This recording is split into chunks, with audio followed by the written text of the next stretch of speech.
नमस्कार दोस्तों, आज हम जिस मूवी के बारे में बात करने जा रहे हैं उस मूवी का नाम है सालार। 1985 में देवा और वेद राजा वर्धा मन्नार खानसार में एक पावरफुल सिटी स्टेट में सबसे करीब दोस्त होते हैं। खानसार एक मोनार्की के अंडर आता है जिसका राज वर्धा के पिता राज मन्नार करते हैं। जब राज मन्नार शौर्यंगा ट्राइब को ख़त्म करने का आदेश देते हैं, तब एक वायलेंट मूव देवा और उसकी मां पर उनके घर में हमला कर देती है। वर्धा बीच में आता है और अपने पास की एक इम्पॉर्टेंट टेरिटरी उस मॉब के लीडर को दे देता है, बस इस कंडीशन पर कि देवा और उसकी मां की जान बख्शे। बाद में वर्धा उन दोनों को सीक्रेटली खानसार छोड़ने के लिए मदद करता है। देवा तब वादा करता है कि अगर वर्धा कभी बुलाएगा तो वो लौट कर ज़रूर आएगा। 2017 में न्यूयॉर्क सिटी में रहने वाला एनआरआई कृष्ण कांत को पता चलता है कि उसकी बेटी अनन्या आध्या उसके बिना बताए अपनी मां की अस्थियां वाराणसी में विसर्जित करने चली गई है। उसकी अराइवल ओबुलम्मा को अलर्ट कर देती है, जो वर्धा की सपोजिटली पागल सिस्टर राधा रमा की लॉयल मेड है। ओबुलम्मा अपने लोगों को आध्या को किडनैप करने भेजती है।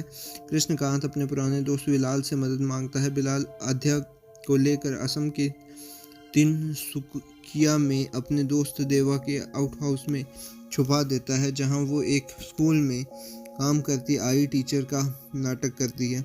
स्कूल देवा की स्ट्रिक्ट माँ चलाती है, लेकिन कुछ समय बाद सच्चाई सामने आ जाती है। जब गूंज आध्या को ले जाने लगते हैं तो देवा की माँ, जो हमेशा उसे हिंसा करने से रोकती है, इस बार उसे कहती है कि आध्या को बचाओ।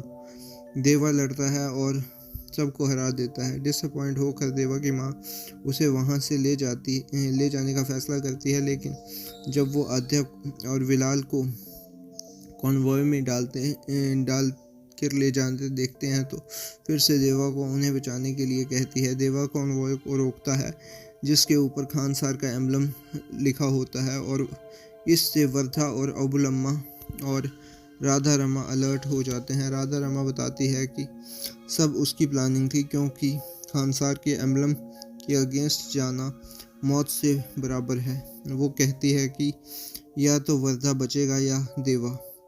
इस बीच बिलाल आध्या को खानसार, देवा और वर्धा का पूरा इतिहास बताता है। 1127 ग्राम मन्नार शौर्यंगा और घनियार ट्राइब्स के बीच डेंजरस डाकू एक ज़मीन पर कब्जा कर लेते हैं, जिसे वो खानसार नाम देते हैं। तीनों ट्राइब्स के वॉरियर्स ने हमेशा खानसार को आउटसाइडर्स से बचा कर रखा। ब्रिटिश राज के टाइम में भी 1947 में इंडिया के आज़ाद होने के बाद राम मन्नार के पिता शिव मन्नार ने खानसार को इंडिपेंडेंट डिक्लेयर कर दिया और इसके एग्जिस्टेंस से ऑफिशियल मैप से हटा दिया गया, ताकि अंदर ही अंदर कोई फाइट ना हो। उन्होंने खानसार को 101 प्रोविंसेस में डिवाइड कर दिया। हर प्रोविंस को चलाने के लिए कपू अपॉइंट किया गया। 10-12 कपूज को सुपरवाइज करने के लिए 8 डोराज। शिव मन्नार ने खुद को कर्ता किंग बनाया और एक कॉन्स्टिट्यूशन लिखा, जिसे निर्बंधन का कहते हैं। 1985 में शिवा मन्नार के मरने के बाद राजा मन्नार ने धारा रायसार, एक शौर्यंगा ट्राइब्समैन और अगलाकर्ता को मार दिया। उसने पूरी शौर्यंगा ट्राइब को ख़त्म करवा दिया ताकि कोई रिवॉल्यूशन ना हो।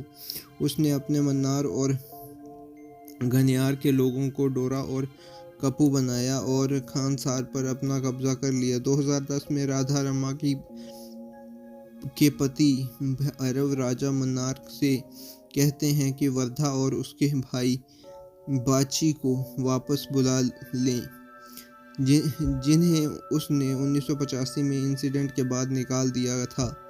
राज मन्नार अपने पागल दौरा रंगा से कहता है कि अपनी सीट वर्धा को दे दे।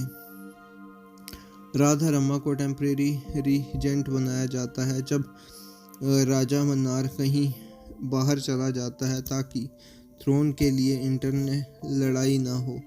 राधा रमा एक सीज फायर का आइडिया रखती है, लेकिन डोराज ओपोज करते हैं और निर्बंधा के मुताबिक इलेक्शन की डिमांड करते हैं। इलेक्शन 9 दिन के बाद डिसाइड होता है। सब डोराज इंक्लूडिंग राज मन्नार फॉरेन मर्सनरीज को बुला लेते हैं ताकि वोट के बाद पावर ले सकें। लेकिन वर्धा सिर्फ एक बंदे को बुलाता है, देवा, जो अब गुजरात के भरूच में अपनी माँ के साथ रहता है। देवा खानसार पहुंचता है और वर्धा के कहने पर सब एक चुपचाप सह लेता है। लेकिन जब एक घनियार दोरा नारंग का बेटा विष्णु, जो शेड्यूल ट्राइब की लड़कियों का रेप करता है, तो एक लड़की को छेड़ता है, तो देवा उसे मार देता है। रिजल्ट, देवा, वर्धा और उनके एलाइज को जेल में डाल दिया जाता है। रुद्रा नारंग को भड़काता है कि वर्धा को मार दे। ट्रायल के वक्त देवा बार बार नारंग से कहता है कि वर्धा को छोड़ दे, लेकिन जब वो नहीं मानता तो देवा उसका सर भी काट देता है। वोटिंग के दिन राजा मन्नार वापस आता है और सीज फायर के पक्ष में वोट देता है, लेकिन वर्धा डिसाइड करता है कि सीज फायर नहीं होगा। देवा और वर्धा एग्जीक्यूशन से बच जाते हैं। रंगा और उसके एडिक्टेड गूंज को मार डालते हैं। कहीं और राजमन्नार राधा रामा को बताता है कि शौर्यंगा ट्राइब के अब भी जिंदा है।